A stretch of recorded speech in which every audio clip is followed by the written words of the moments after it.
Je m'entretiens maintenant avec Francis Tifo, directeur de l'école des Beaupré de la Pionnière, au sujet de la rentrée scolaire de la semaine dernière. Monsieur Tifo, bonjour. Bonjour. J'ai déformé un petit peu votre nom. Comment ça s'est déroulé, le retour en classe des élèves, là? Honnêtement, à ma grande surprise, ça a très, très bien été. Je m'attendais à un petit peu plus d'anicroche puis d'accrochage parce que moi, j'appelle ça la rentrée 2.0.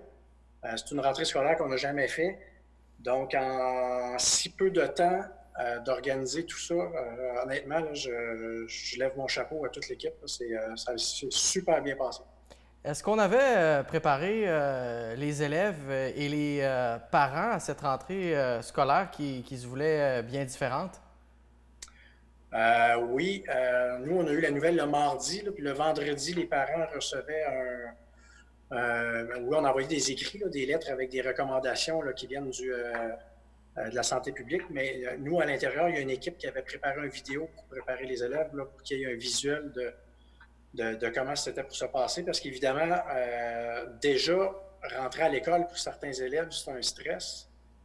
Fait qu'imaginer rentrer dans un autre contexte avec tout ce qu'on entendait à gauche et à droite. Là, fait qu'il a fallu les préparer. Fait que c'est pas la même chose pour un maternel première année versus un sixième année là, qui a déjà un petit peu plus de bagages dans la vie, là, si on peut le dire comme ça. Avant que les élèves arrivent, quels sont les efforts qui devaient être déployés pour s'assurer que ceux-ci arrivent dans un environnement qui était sécuritaire? Euh, c'est, c'est, c'est difficile à imaginer, pour en avoir discuté avec des voisins là, qui ne sont pas dans le domaine, là, ouvrir une école quand on connaît déjà tous les paramètres, c'est facile, on prend la clé puis on ouvre la porte, là, c'est aussi simple que ça. Mais d'ouvrir avec des paramètres inconnus qu'on n'a jamais travaillé, il y a beaucoup, beaucoup de choses à penser. Là. Puis, je vais vous parler juste au niveau de l'école, mais juste au niveau de l'école, les ratios, il fallait repenser le nombre d'élèves par classe, donc il fallait refaire les groupes qu'il a fallu ajouter parce qu'il manquait de place, il a fallu trouver des locaux. Il a fallu trouver des nouveaux enseignants titulaires pour ces groupes-là, mais il a fallu aussi trouver des spécialistes qui enseignent les autres matières. Ça, c'est juste pour l'intérieur de l'école. Il a fallu réorganiser physiquement l'école aussi avec du lignage. Il y a eu des locaux à condamner qu'il a fallu fermer parce que c'était trop long à décontaminer et à désinfecter tous les jours. À l'extérieur de l'école, il a fallu repenser tout le service du transport scolaire aux élèves, les contrats à engager, aussi les entrevues à faire d'urgence avec tout le personnel qui manquait. Là. Je sais qu'il y a des étudiants qui sont à leur troisième ou à leur quatrième année de stage là, qui ont eu des entrevues très, très rapidement. Fait qu'il y a eu beaucoup, beaucoup de choses à penser en peu de temps, là, mais c'est pour ça que je disais tantôt, le chapeau, là, l'équipe a fait ça haut la main.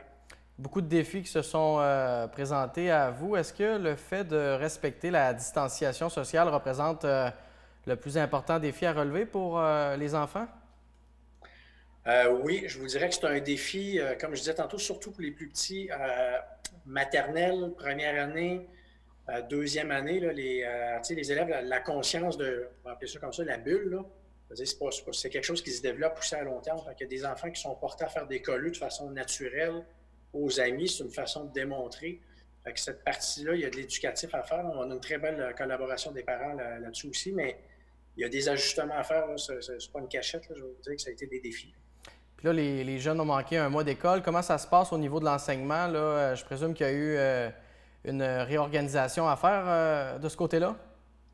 Oui, quand je vous parlais de collaboration aussi, de travail d'équipe, ça s'est fait aussi à l'extérieur de l'école. Les services éducatifs nous ont donné un bon coup de main là-dessus. Là, mais c'est pratiquement 8 semaines d'école que les élèves ont manqué en tout et partout. C'est plus qu'un mois. Donc, la commission scolaire, avec les services éducatifs, ont réaligné sur les savoirs essentiels. Donc, c'est là-dessus que l'accent est mis jusqu'à la fin de l'année. Puis, on est supposé recevoir un plan de match avec le ministère et les services éducatifs pour l'an prochain, parce qu'il va falloir remettre la table aussi sur les savoirs essentiels, puis qu'est-ce qu'il faut rattraper aussi selon les paramètres de l'année prochaine qu'on ne connaît pas encore.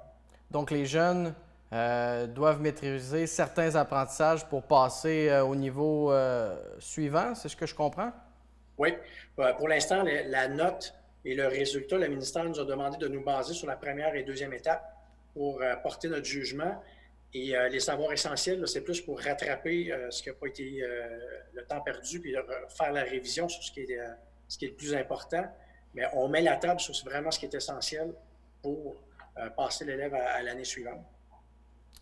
Du côté des récréations, est-ce qu'on donne l'occasion aux jeunes puis au personnel d'enseignants d'aller prendre l'air, d'aller bouger à l'extérieur?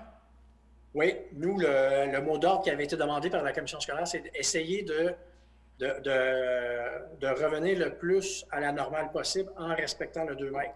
Donc, les récréations au début, la première semaine, je vous dirais les 3-4 premiers jours, là, il y a eu du essai-erreur. Donc, on a mis des récréations de 30 minutes, incluant le déplacement, toilette puis lavage des mains. On a inclus ça ensemble. Donc, c'est des récréations de 30 minutes, mais on les a faites sur une plage horaire au lieu de faire ça dans un bloc de 10h à 10h20. C'est qu'on l'a réparti sur la deuxième période du matin, puis ça l'empiète jusqu'à la troisième période du matin, puis la même chose pour l'après-midi. Fait que c'est de 9h30 jusqu'à presque 11h les récréations, que les élèves sortent à tour de rôle. Puis pour ce qui est de l'école de la Pionnière, qui est un petit peu plus petit, là, on pense que d'ici peu, on va être capable de délimiter des zones puis de sortir tous les élèves en même temps. Mais puisqu'il y a moins d'élèves, on a à peu près 66 de taux de présence des élèves. Fait qu'on pense d'être capable de répartir les élèves pour respecter 2 mètres. Donc, le fait de respecter la distanciation sociale, ça représente un défi. Il y avait des besoins émergents aussi en matière de personnel. Est-ce qu'il y a d'autres enjeux là, qui ont émergé là, de ce contexte tout à fait exceptionnel? Je vous dirais, il y a tellement de choses à penser. On s'est créé, j'ai appelé ça la cellule des confinements, une genre de cellule de crise qu'on s'est faite à l'intérieur de l'école parce qu'il y a tellement de choses à penser. Mais ça va des abreuvoirs aux toilettes qui sont collés à moins de 2 mètres.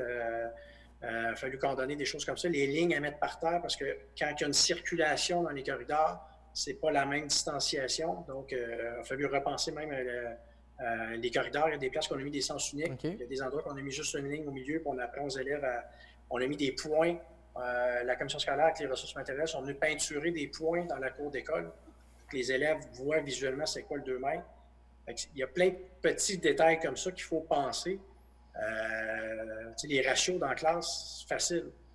C'est une feuille qu'on regarde, qu'on calcule, mais il y a un paquet de choses des fois qu'on ne pense pas que le petit comité que j'avais mis en place, qu'on a mis en place ensemble, ça nous a aidé à réfléchir et à penser différemment. Puis justement, cet apprentissage-là des bonnes pratiques là, en matière d'hygiène, ça fait partie de vos priorités d'ici la fin de l'année auprès des jeunes élèves? Là?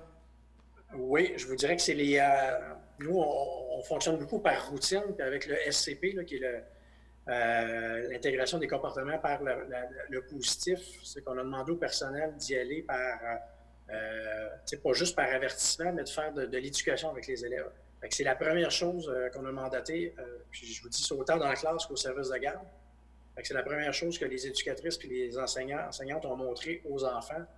Des petits trucs de toucher dans son coude, de garder sa distance, on se lave les mains avant, puis quand on rentre dans la classe, puis quand on sort de la classe. Même chose quand on rentre et on sort de l'extérieur. C'est des petites choses qu'on a montrées, mais on l'a fait par modélisation avec les élèves. Okay. Mais je vous dirais qu'en 72 heures, j'ai déjà vu dans le cours d'école puis dans le corridor des pas de géants. Je vous dirais que déjà vendredi, c'était pas mal acquis, là, à quelques exceptions près. Mais dans les 2 écoles, c'était pas mal acquis partout chez les élèves. Fait qu'en résumé, on peut dire que à la fois le personnel d'enseignants et les élèves s'adaptent graduellement à tous ces changements-là. Là. Oui, on s'adapte graduellement, mais comme je dis souvent au personnel de l'école, n'importe quel adulte, ça prend une moyenne de 21 jours à s'adapter à un nouveau comportement et à quelque chose de nouveau. Fait que les enfants, c'est la même chose. Là. Tout le monde, on est en apprentissage là, de part et d'autre. Je vous dirais autant les adultes que les enfants. Puis en terminant, est-ce qu'il y avait un message que vous auriez peut-être aimé transmettre là, aux parents des élèves là, qui nous écoutent là, via leur téléviseur? Bien, je dirais merci. Merci de la belle collaboration de tout le monde. Autant les enfants, les adultes, les parents, la compréhension aussi, parce que des fois, on reçoit des appels, on a des demandes. Dans des contextes qu'on connaît déjà, mais là, on est dans un contexte qu'on ne connaît pas. C'est tout nouveau pour tout le monde. Fait que des fois, ça arrive que le retour d'appel est plus lent. On a une très belle collaboration de tout le monde. Puis à chaque fois qu'on appelle à la maison, moi, je trouve ça merveilleux. Là. Les gens sont compréhensifs. Finalement, on est tous dans le même bateau.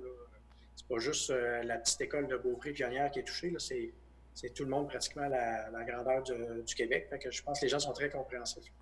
Monsieur Tifo, merci beaucoup de nous avoir jasé cet après-midi. Et non, un plaisir. Merci, pareillement. À la prochaine. Voilà, c'était Francis Tifo, qui est directeur de l'école des Beaupré de la Pionnière, là, les bâtiments de Beaupré et de Saint-Joachim, qui ont repris l'école dans un contexte différent la semaine dernière.